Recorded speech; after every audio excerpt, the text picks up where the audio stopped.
mengalami masa kecil yang amat sulit, membuat sosok inspiratif berikut ini tumbuh menjadi lelaki yang kuat dan terbiasa dengan kegagalan.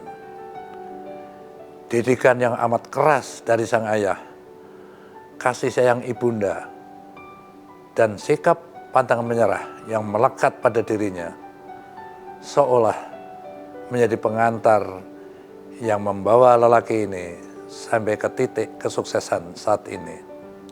Pebisnis handal, penulis bestseller, dan motivator nomor 1 di Indonesia. Inilah dia, Tung Desem Waringin.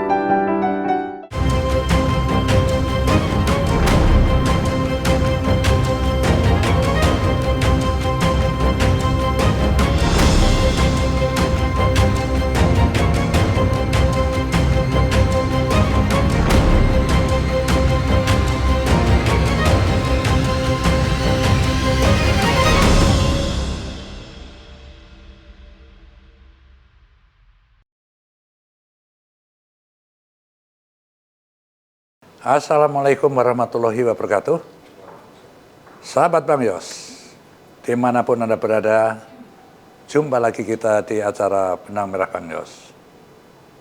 Tamu kita kali ini, sosok seorang laki-laki sukses, pandai berkata-kata, ya penuh motivasi. Kita sungguh sangat beruntung hari ini, karena kalau ngundang beliau ini mahal sekali loh tarifnya, ya. Tapi khusus ke Benang Bang Yos ini, dia rela datang dengan gratis loh.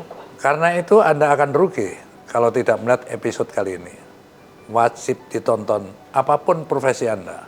Kalau ingin sukses. Langsung yuk kita sambut Tung Desem Waringin. Yeah. Terima kasih Pak. Salaman dulu. Ini sahabat nggak pernah ketemu lagi ya, ini ngilang aja nggak ngerti nih, sibuk masing-masing kita ya. Setelah pandemi waktu itu. Oh itu anunya ya. Oke, Tung ya, saya rasa penonton saya ini sudah banyak lah tahu tentang Anda ya, tahu suksesnya gitu kan. Belum pernah tahu sedihnya kan gitu kan. Banyak.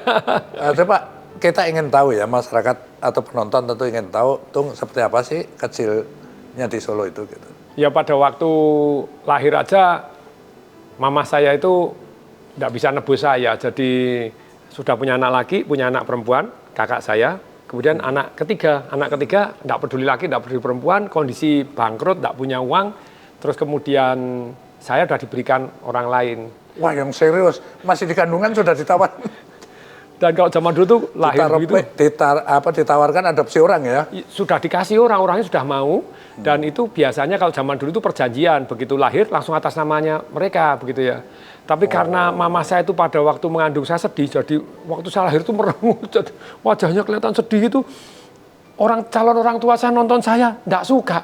Duh Bayu elemen itu jadi sejak lahir udah ditolak orang. Saya sempat salah pengertian sama orang tua gitu ya, sama mama saya enggak sakit hati, enggak apa, dikasihkan orang, itu jalan kehidupan. Tapi yang penting batal lah itu kan. Ya, tapi waktu itu saya mengertinya gini, mama itu sudah punya anak laki, anak perempuan, anak ketiga enggak penting. Jadi saya dikasihkan orang, jadi mama merasa berat memelihara saya. Dia bilang, enggak loh, beratnya bener, tapi kamu tak kasih orang kaya loh. Jadi supaya hidupmu tuh lebih enak loh. Mama mana yang enggak semedot hatinya begitu ya, kalau pada waktu lahir ngasihkan orang gitu ya. Jadi sempat salah gitu, terus akhirnya saya paham, oh maksudnya mama saya tuh orang tua saya kasih ke orang tua baik.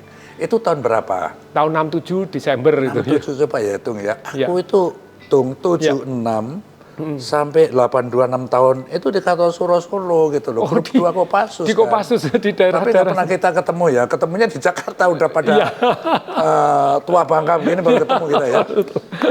Oke. Jadi itu waktu kecil ya juga terjadi juga ayahmu bangkrut usahanya, terus harus diselamatkan. Itu bagaimana ceritanya? Bahkan waktu di rumah sakit pun tidak bisa nebus. Karena kan mestinya diambil orang tadi, dikasih, dibayar tuh rumah sakitnya.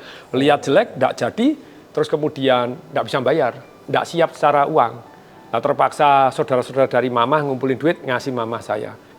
Papa saya itu orang baik. Jadi ada saudara datang kesusahan begitu, Uang yang harusnya untuk nebus saya dikasihkan papa saya ke saudaranya. Nggak jadi keluar rumah sakit lagi. Mama saya katanya yang nangis, aduh, nggak apa-apa kita ikat pinggang, kita carikan dulu untuk nebus. Tapi akhirnya adik mama yang nebus saya lagi, gitu. Jadi ditebus baru bisa keluar. Jadi tahan rumah sakit 2 kali, begitu. Jadi tidak bisa keluar dari rumah sakit. Jadi masa kecil pun sudah memang dalam suasana yang hidup susah ya. Itu menyebabkan kamu apa namanya, biasalah mencari uang dengan cara sendiri. Kamu bisa ceritakan, pernah nggak nyari uang dengan usahamu sendiri gitu? Oh ya, jadi saya mulai cari uang itu ketika mulai jadi kuliah. Karena pada waktu SMA itu waktu SD kelas 9, bukan kelas 9, umur 9, kelas 3 SD dikumpulin orang tua, 5 bersaudara, papa saya tanya, tolong cari tahu gimana supaya tokonya papa mama ini laris. Kalau enggak bisa laris, enggak bisa bayar sewa. Enggak bisa bayar sewa, tokonya harus tutup. Kalau tutup, kamu enggak bisa sekolah, kita enggak bisa makan. Mungkin kakak saya yang besar sudah nakal, jadi enggak peduli. Adik saya masih kecil juga enggak peduli. Saya enggak bisa tidur. Kejadian sungguh, waktu SMP disuruh ikut bantu jaga toko, tokonya sepi, malu. Saya tuh kalau dites DNA pemalu, Bang Yos. Bang Yos itu saya baca di bukunya, ini, wah wes Jan, ini buku yang luar biasa ini. Enggak ada takutnya. Luar biasa, saya tuh penakut, pemalu, sudah.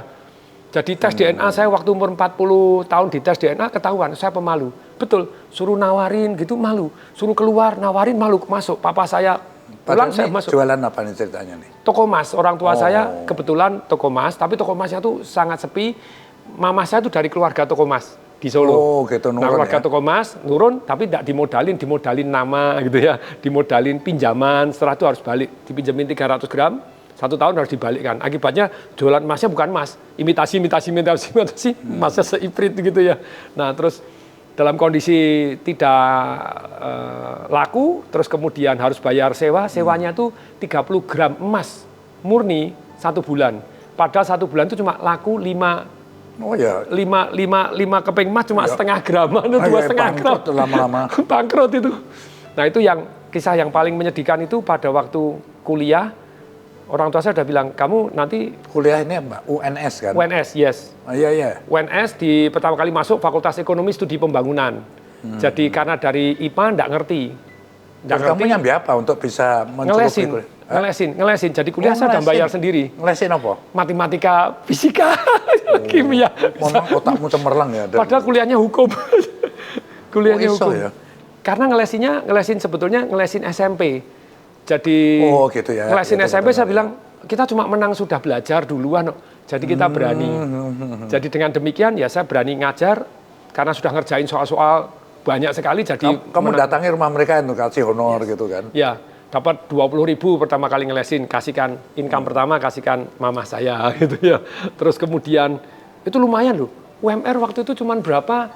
Saya 1 bulan 120.000. Jadi merasa paling kaya sedunia, bisa beli celana jeans, Levi's, beli begini, waduh bisa, keren, ya? wah neraktir, bisa terus berani pacaran, kuliahnya itu dari nyambi ngelesin, ngursusin orang itu. Iya ngelesin private itu kalau kuliah di UNS itu 6 bulan tuh bayarnya 90.000. Soalnya orang-orang berada juga ya, yang anak orang berada. Ya, jadi kita dapat les-lesan itu lumayan, jadi berani pacaran, berani jadi beli buku banyak ya. Terus cerita gini ya, udah oke lulus UNS ya. Ya. Lalu lu kerja di BCA. Ya, di BCA. Dan sukses menjadi karyawan terbaik. Ya, jadi waktu itu MDP Manajemen Development Program, angkatan pemimpin, kader pemimpin, saya lulus dengan nilai terbaik, bukannya di satu angkatan, dari sekian angkatan saya nilai terbaik. Jadi valedictorian yang ngasih pidato speech gitu pada waktu kelulusan. Dan selalu jadi ketua kelas di kelas selalu jadi ketua kelas. BCA itu BCA di Solo atau di mana? Di pusat, namanya kantor pusat. Di pusat itu di mana? Di Sudirman. Tapi penempatannya keliling-keliling, jadi trainingnya keliling-keliling. Di Jakarta, udah di Jakarta ini ya? Ya, di Jakarta.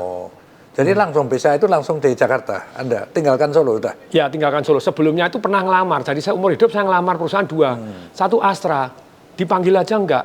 Terus akhirnya Astra ngundang saya training-training, Pak Joni Darmawan, saya tanya, Pak Joni ini bayar duit banyak banget, mau dulu gaji 600.000 aja enggak diterima. Padahal saya sudah melampirkan 32 piagam. Jadi ada mahasiswa teladan, juara lomba karya gitu tulis lah. ilmiah, juara cepat tepat P4, juara ini macam-macam, enggak diterima. Panggil aja enggak gitu ya. Pak Joninya bilang, "Oh, kamu ngirim, dikirim semua. Dipanggil aja enggak?" "Enggak, itu salahnya kantor pos," katanya. Alasannya ngono ya. Kantor pos iya. Ini. Nah, terus ya udah sukses bahkan dikasih tugas membenahi cabang-cabang diplomanya. Ya, jadi tugas-tugas itu sebetulnya penempatan. Karena saya nilainya terbaik, terus kemudian lulus duluan, kemudian magang di HRD juga. HRD tahu kualitas saya, inisiatif untuk menyelesaikan masalah, inisiatif banyak, berani. Terus kemudian, kamu saya tempatkan ya.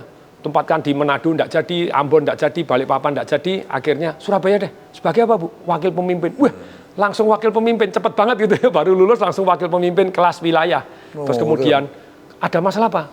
Auditnya berantakan di sana. Terus kemudian, ya kamu belajar dulu di audit. Saya belajar lagi di audit, 3 bulan itu enggak dikirim-kirim. Saya datang ke HRD, enggak jadi Tung, mohon maaf ya, angkatan 1, kamu kan angkatan 14, kita usulkan terlalu muda. Enggak bisa jadi yang senior dulu. Oke, itu saya kirim aja ke sana, sudah belajar ilmunya.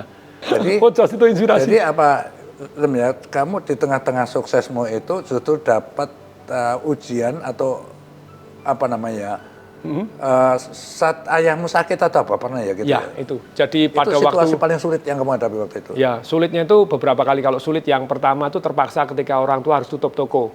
Mama saya, papa sudah sakit, tidak bekerja. Terus kemudian mama harus tutup toko, saya nurunin plang. Saya dari atas melihat mama saya nangis, hati itu udah ngenes lah. ngenes ini, aku sekolah harus sungguh-sungguh ini, kasihan orang tua. Saya harus ini, kalau toko sepi ya kayak gini sedih. Yang kedua, ketika sudah di BCA, sudah jadi pimpinan cabang. Tapi waktu itu kan terjadi tahun 97-98, bumi gonjang-ganjing, jadi dolar naik, gajinya enggak naik, terus pengobatan orang tua saya butuh biaya yang luar biasa, gaji saya 1 bulan tidak cukup untuk bayar rumah sakit 1 malam. Nah itu painful. Itu sakit apa sebenarnya? Liver. Liver jadi kuning semua. Terus di Solo 19 hari, kemudian di Jakarta 1 hari, dokternya pinter tapi kasar sekali begitu ya. Terus dipindah sama saudara saya datang ke sana, wis bawa Singapura. Saya pikir bawa Singapura dibayarin toh. Dikasih duit 1 minggu sudah habis. 1 minggu habis, saudara sudah pulang, saya diminta ini harus bayar lagi. Saya lihat tagihannya syok. Gaji saya 1 bulan tidak cukup bayar 1 malam. Nah terus kemudian karena di kelas 1 administrasinya bilang kalau mau murah pindah aja kelas 3. Saya setuju pindah kelas 3. Begitu dipindah kelas 3, papa saya dalam kondisi bengkak dicampur 4 orang, kuning semua. Dia keluar air matanya ngomong, kamu tuh enggak punya duit ya. Papa ini hampir mati yuk. Kamu enggak bisa nyenengno papamu di hari-hari terakhir. Dan saya enggak punya duit, saya keluar, saya jongkok, saya nangis. Sampai doa Tuhan kasih kesempatan. Terus akhirnya gimana akhirnya? Itu yang lebih menyedihkan, ya membanggakan, tapi bagi saya menyedihkan. Saya telepon kakak saya yang perempuan langsung bilang, pindahin kelas 1 tak carikan uang. Kakak saya yang besar, pindahin kelas 1. Adik kakak saya ini ijazah SMP aja beli itu ya, SMA enggak lulus, nakal enggak karu-karuan itu sama Bang Yos, SOP-nya enggak ada takut-takutnya berantem. Terus kalau kakak perempuan itu 9 tahun kuliah tuh kelihatannya skripsi aja kelihatannya, mohon maaf Kak, kelihatannya dibuatin itu jangan enggak lulus. Adik saya yang keempat itu ya di nilainya cuma C semua sama C minus ya, lulus dengan status diampuni. Yang kecil juga kuliah arsitek Undip juga, waduh bro, saya mahasiswa teladan, juara lomba karya tulis ilmiah, juara cepat P4, paling pinter, tapi kok enggak punya duit sendiri. Yang lain adik saya yang kecil tak jualin mobilku. Yang satu pokoknya pindahin, jadi dipindah kelas 1, saudara-saudara urun. Lah saya semakin syok lagi.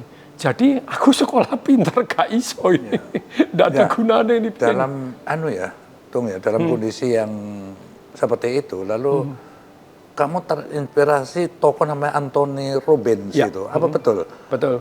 Lalu apa yang membalikkan kamu ke arah yang berbeda itu? Coba ceritakan. Jadi sejak di BCA, saya sudah mulai baca rangkuman buku. Jadi saya langganan namanya Book Vision Summaries. 1 bulan dirangkumkan 8 buku, 1 minggu 2 buku, 2 buku. Itu buku tentang apa? Itu Awaken the Giant Within, membangkitkan raksasa yang tidur di dalam diri kita. Membangkitkan? Raksasa. Jadi Awaken the Giant, raksasa. Raksasanya itu ternyata apa sih? Jadi emosi kita itu raksasa. Supaya kita nggak merasa kecil. Yes. Kalau Bang Yos dari dulu berani, saya tidak berani. Ya badanmu Sumelangan. kecil aja terus. Tapi karena lo baca kisahnya teman-teman sungguh loh. Artinya aja yang Baca saya- ini keren banget. Ada yang versi kartunnya atau Bang Yos? Yang untuk anak-anak itu versi kartunnya. Oh iya, yang komik. Komik. Oh, itu kisahnya enak gitu. bacanya enak. Wah, itu seru. Coba terusin, Anthony Robin, kenapa Anda terinspirasi dan yakin sekali? Karena setelah itu membelokkan arahmu itu. Yes. Profesimu itu nggak ada hubungannya dengan ini. Coba. Ya, jadi pertama kali pada waktu di BCA sudah baca rangkumannya, terus kemudian saya cari bukunya waktu itu 40.000 itu kesannya mahal luar biasa karena gajinya baru 1 juta, 1 juta lebih dikit. Terus kemudian baca bukunya, oh iya, ternyata betul ya. Masuk di hatimu apa yang bisa kamu simpulkan dari Anthony Robin? Manusia itu harus bisa mengelola emosinya, Mengelola emosinya. mengubah takut jadi berani. Emosi itu ada yang pada tempatnya, ada yang tidak pada tempatnya. Takut tidak pada tempatnya, berani tidak pada tempatnya juga bahaya kan gitu ya. Betul. Nah, bagaimana kita bisa punya emosi yang kalau emosinya salah, keputusannya salah. Keputusannya salah, tindakannya salah. Tindakannya salah, hasilnya salah. Hasilnya salah, nasibnya salah. Nasibnya hidupnya salah. Jadi pangkal-pangkal segala macam itu kalau kita mau jadi raksasa di dalam kehidupan kita, kekuatan alam bawah sadar yang namanya emosi ini 88% perannya dari kehidupan. Nah, menguasai emosi ini mendadak keputusannya lebih tepat gitu ya. Jadi itulah yang mengubah hidup mendadak takut jadi berani gitu ya. Ya, kamu setelah membaca itu tentang Anthony Robin ya. Ya. Terus ada seminar di Singapura. Singapura ya. Dari itulah kamu tekad aku harus mendengarkan itu gitu. Ya, sebelumnya itu masih ada lagi. Apa, Waktu duit orang tua gue? enggak duit. Nah, terus gimana ceritanya? Utang. Enggak ada ke tanah. Utang. Nah, Itu pada untuk waktu seminar, nginep apa itu? Ya hitung berapa waktu itu lah. 10.000 US tanpa tiket pesawat, tanpa 10.000 hotel. Waktu itu 1 US dollar, Singapura, US dollar 12.500 waktu itu. Zaman Bu Mega pada waktu itu naik, kemudian Gus Dur mau ganti Bu Mega waktu itu. Jadi bumi gonjang-ganjing 12.500. Itu jadi sampai saya punya tanah, hasil nabung punya tanah. Itu dijual masih tidak Kamu cukup, jual, utang masih. Itu masih utang temen juga Utang, untuk ke ya. Singapura. Ya, utang. Dan sampai kamu ke sana. Sampai. Ikut dengarkan Anthony Ikut Anthony Robbins. itu. Iya. Terus apa yang you dapat dari seminar itu? Nah itu, Baca buku terus ketemu langsung di seminar, kesimpulannya baca buku apa? dulu, dengarkan kaset. Zaman dulu kaset dulu. Ah. Waktu jaga orang tua sakit itu, Anthony Robbins jualan kaset di Singapura, saya beli 24 kaset. Dengerin pakai Walkman zaman dulu, Walkman Sony. Dengerin, satu Walkman aja sudah mengubah hidup. Yaitu bunyi gini, apa 2 hal kecil yang selama ini kamu tunda, lakukan. Satu, sebetulnya saya pengen meluk papa saya. Tapi keluarga saya tuh disiplin keras, papa saya guru. Jadi kalau marah tuh bukan hanya pakai tangan, pakai sandal. Wes podo karo orang tua aku sama. Kenyang Wah, aku dikebukin. kenyang di kaplok itu setiap hari guru dari kelas 1 sampai kelas 5 aku diajar ayah saya sendiri, guru. Untuk sekolahnya. Wah, aku udah kenyang dah. Nah ini sama papa saya. Jadi meluk gitu rasanya jarang sekali. Padahal saya dari kecil kalau ngelihat anaknya orang lain bisa meluk orang tuanya, saya kok enggak bisa. Tapi gitu. mungkin itu juga satu pelajaran yang membuat kita jadi dari tahan banting itu ya, menghadapi ya. Akhirnya meluk papa, terus Enggak kemudian cengeng gitu. yes. Terus ditambah lagi ke waktu ikut seminar, yes, saya mulai tahu bahwa betul ya. Jadi ada 3 jurus yang saya pelajari dari Anthony Robin ini. Nomor 1, mengubah takut jadi berani. Yang kedua, bahwa manusia itu bergerak karena cari nikmat menghindari sengsara. Nikmat Karena yang kedua apa? manusia hanya cari nikmat menghindari sengsara.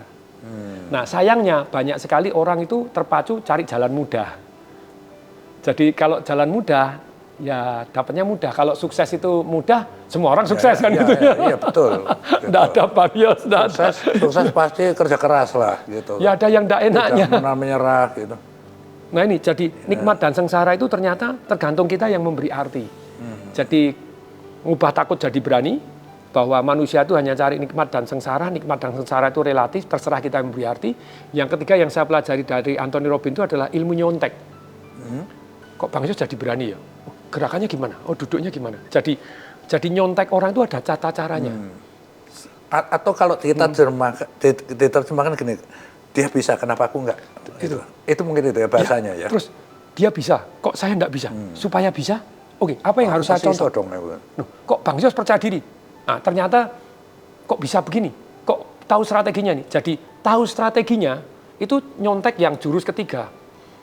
Kalau strateginya beda, hasilnya sudah beda. Urut-urutannya beda, hasilnya beda. Kok bisa jualan sukses? Kok bisa jadi leader sukses? Kok bisa berkarir sukses?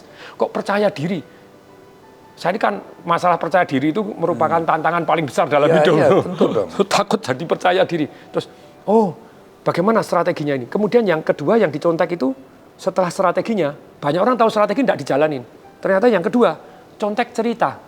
Apa yang dia ceritakan kepada diri sendiri. Misalnya Bang Yos, pada waktu digebukin sama seniornya di akademi militer, waplokin terus kemudian hampir keluar, kok akhirnya enggak keluar. Itu ada kata-kata apa yang diomong sama Bang Yos sendiri ini.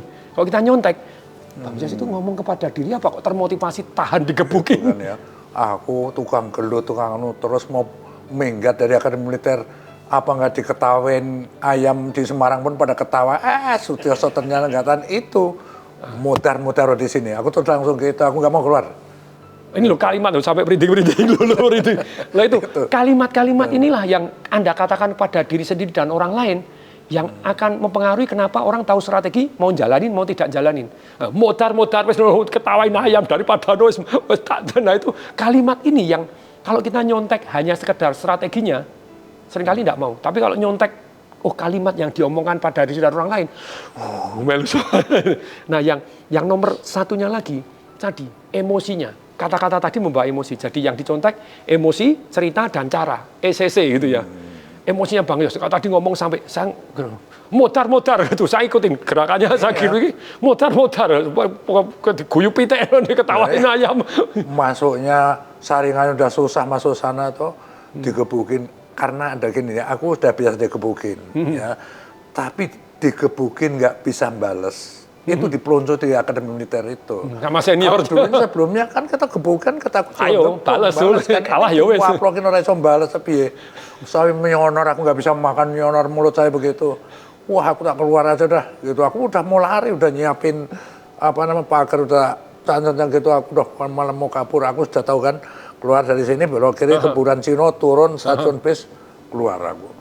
Nah terus mikir, katakan aku sukses dengan keadaan kayak gitu, sukses itu pun masih pertanyaan ya, bisa sampai Semarang.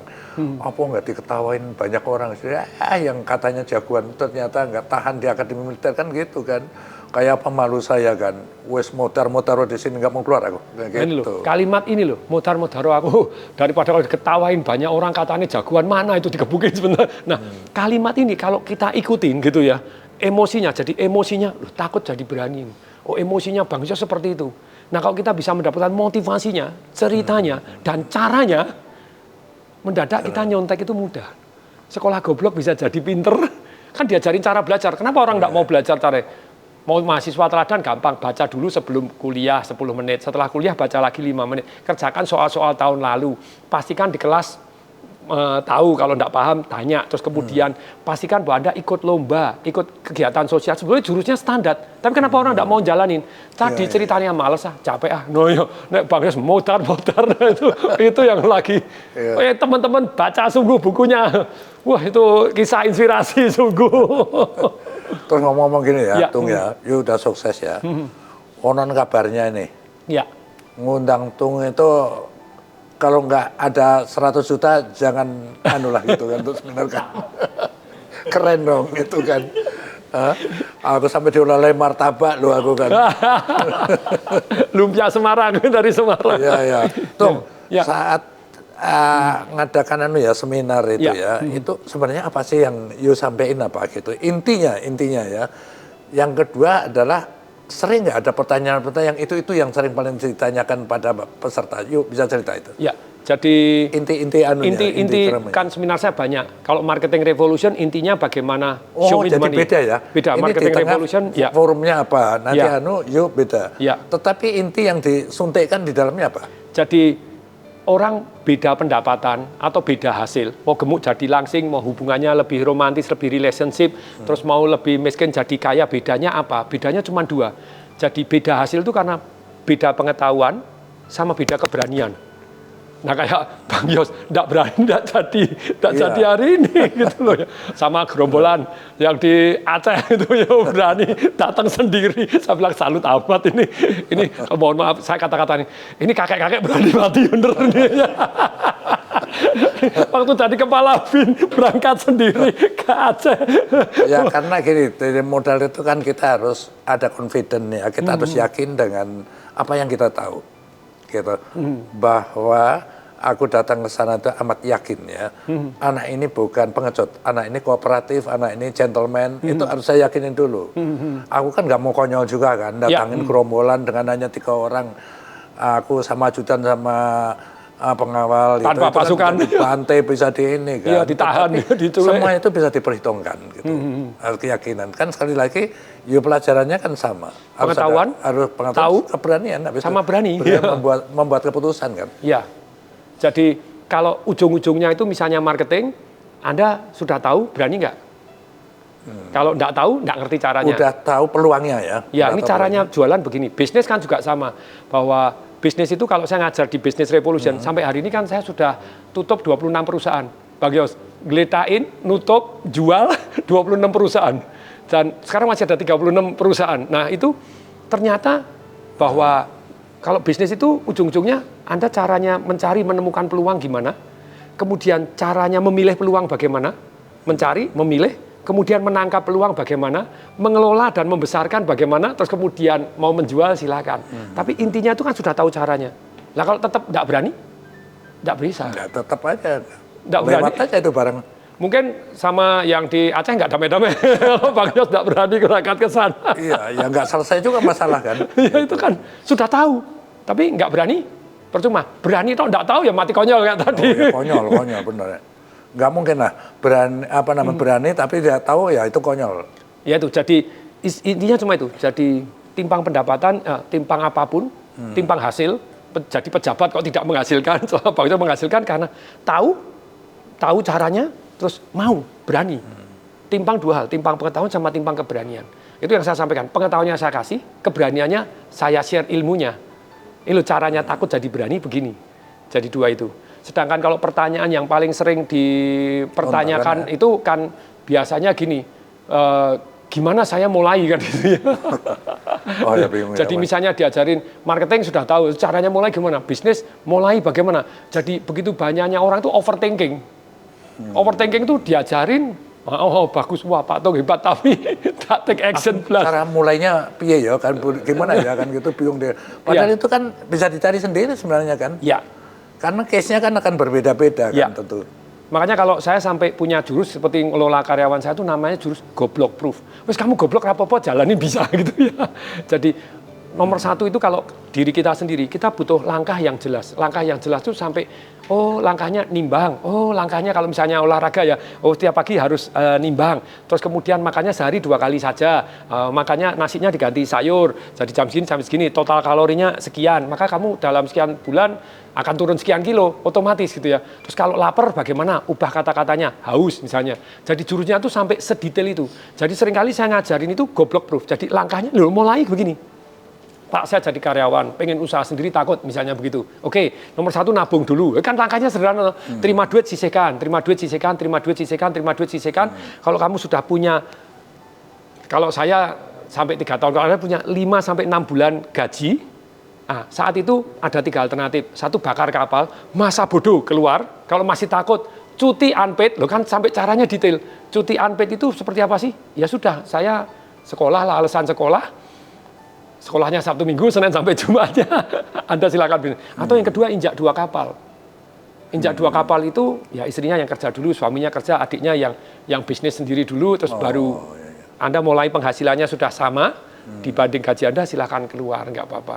Bahkan saya ngajarin karyawan saya, partner-partner saya, ini saya ajak partneran, ayo jadi partner, saya ajak jadi partner. Karyawan saya boleh naik kelas jadi partner. Nggak usah jadi karyawan saya forever, ayo jadi partner. sampai Yun nulis buku ya, Ya. yang jadi bestseller itu buku apa yang kamu tulis? Jadi buku yang pertama itu Financial Revolution. Financial Revolution. Jadi merevolusi Satunya kondisi ekonomi. Yang kedua Marketing Revolution itu sampai ngalahin Harry Potter gitu ya. Harry Potter 1 sampai 4 dengan buku saya dapat rekor muri itu, gitu. iya, 2 rekor muri ya. Bestseller itu waktu hari kamu buka itu sudah terjual berapa itu? Kalau buku Financial Revolution itu pertama kali jual laku 10.811 lebih. 511 buku ya. Hari pertama jual Hari itu pertama. Ya? Saya selalu ya begini ya. Di sebelah orang sukses Ya. selalu ada pendamping yang membuat kita itu. Saya ingin tahu ya, Ya. bagaimana arti keluarga bagi Tung itu ya. Ayo berapa ya istri, anak berapa? 3 ya kalau Ya, nggak salah. 3. 3. Ibunda masih ada kan? Masih ada ya. Bagaimana? Yuk ceritain apa nama harmonisasi di keluarga itu bagaimana? Ya. Di Tung. Dua wanita yang sangat mendukung saya untuk jadi hari ini ya tentu saja nomor 1 adalah ibu saya gitu ya, doa orang tua itu doa ibu ya. Sampai sekarang masih ada kan? Masih ada, sugeng. Masih sugeng, puji Tuhan itu alhamdulillah. Sungguh. Kemudian yang kedua tentu saja istri. Istri ya. Jadi biasanya tuh kalau laki-laki pulang malam diributin.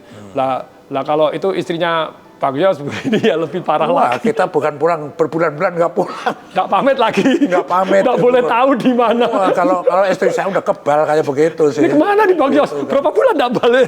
Ya, jadi seperti itu kalau istri saya udah kebal sekali, karena nggak sekali 2 kali kan.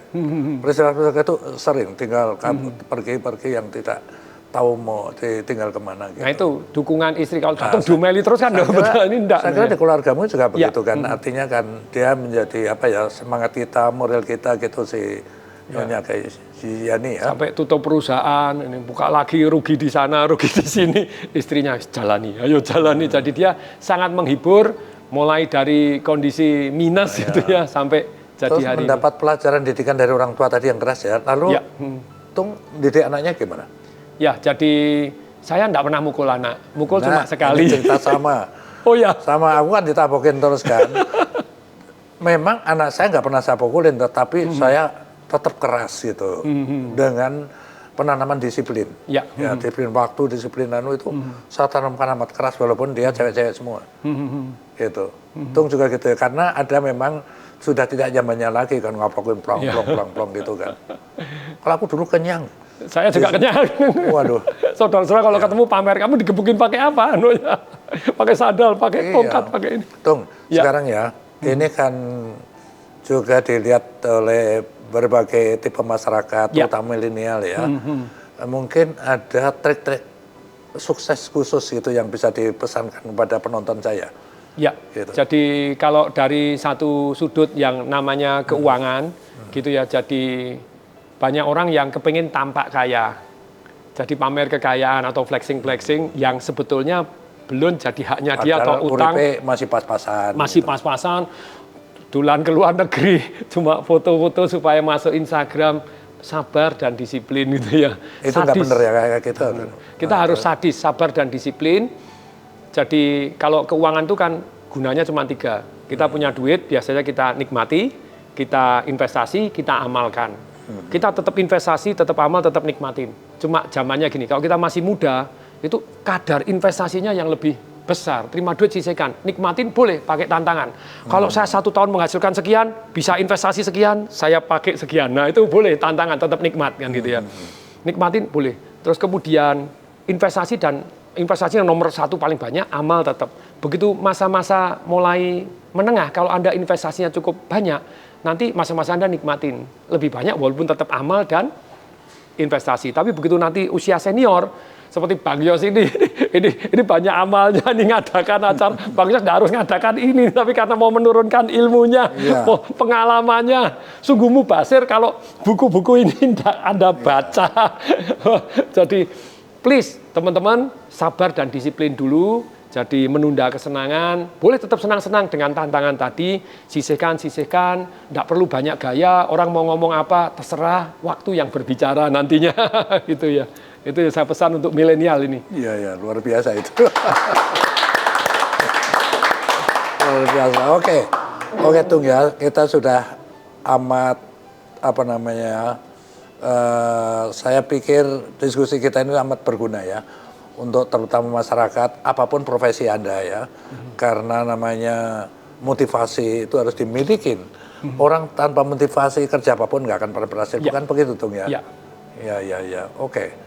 Saya sekali lagi ya, yang akan saya bisa pekalkan ke Tung adalah karena ahli menulis, ya, suka menulis juga suka baca pastinya. Jadi sekali lagi saya beri buku.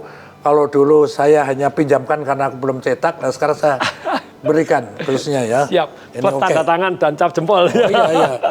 Ini Wah, udah ini. tanda tangannya ini. Oh, udah ada. Iya. Wah, ini sudah ada nih. Iya, ini untuk Tung Desemberingin. Wah, dahsyat. Wah. Ini juga. Ini saya sudah baca ini kisah yang luar biasa. Jadi mestinya semua anak muda bacalah, ya. Kalau versi yang ini bacanya susah, cari yang komik ada. Ya, kalau komik pesen di mana itu, Bang Yos? Komik nanti saya anukan karena masih diteruskan. Ini kan berhenti gitu, padahal masih ada cerita lanjutannya. Ya, ini yang lagi dibikin. Oh, untuk komiknya. Tapi yang pertama komik bacanya enak, tapi menyentuh hati, seger banget, dahsyat.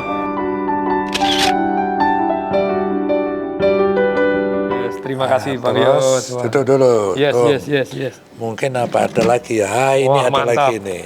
Wah. Ini isinya bukan apa yang dari Semarang yang terkenal lumpia, bukan. Wah. Ini kaos isinya. Kaos, wah, Kalau mantap. Orang Semarang lumpia. Wah. Ini. Wah. Ini ceritanya gini, aku bikin museum selain buku, museum juga biografi museum itu. Di rumahnya Bang Yos? Iya, temanya ini, temanya. Apa nih, Pak? Jiwa ragaku untuk negeriku. Iya kan? Pakai ya tuh. Langsung tak pakai aja deh. Saya kecilkan perut, set. Maksudnya biar tulisannya kelihatan, bukan perutnya.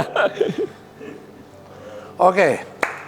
Sahabat-sahabat saya, terima kasih sudah menyaksikan Benang Merah Bang Yos hari ini.